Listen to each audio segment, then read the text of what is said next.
ఆయన అన్అపాలజెటిక్ సనాతని అయినటువంటి ఆంధ్రప్రదేశ్ రాష్ట్ర ఉప ముఖ్యమంత్రి గారు వారు నిన్న భారతదేశంలో ఉన్నటువంటి చాలా రాష్ట్రాలు ఒక 10-15 రాష్ట్రాల్లో ఉన్నటువంటి జన సైనికులందరినీ కూడా వైజాగ్లో కూర్చోబెట్టి ఆయన చెప్పింది ఏంటంటే దసరాకి పూజ చేయండి, పూజ చేసి ఆయుధాల చేతబూని రోడ్ల మీదకి రండి అన్నారు.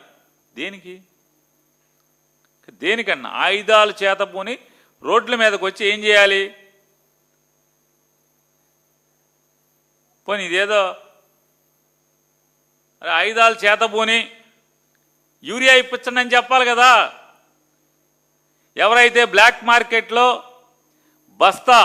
యూరియా బస్తా 700 నుంచి 800 రూపాయలకు అమ్ముతున్నారో ఆ షాపులకి వెళ్ళి మీ ఆయుధాలతో వాళ్ళని ఏదో ఒకటి చేసి రైతులకి 350 రూపాయలకో 250 రూపాయలకో 400 రూపాయలకో ఏ రేటు ఉంటే ఎంఆర్పి ఎంత ఉంటే ఆ కంపెనీని బట్టి ఆ రేటుకి ఇప్పించండి అని చెప్పాలిగా.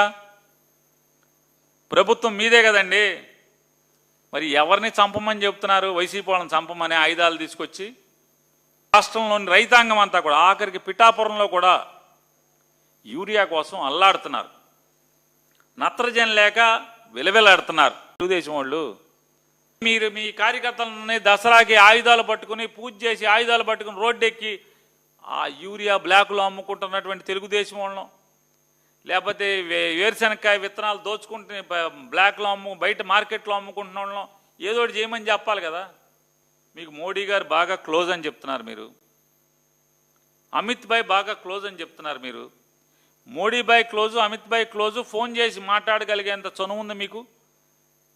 11 సంవత్సరాల స్నేహం ఉంది. మోడీ భాయ్ అమిత్ భాయ్ మాకు ఇక్కడ యూరియా లేదని చెప్పి ఫోన్ ఎందుకు చేయరు అని అడుగుతున్నాను.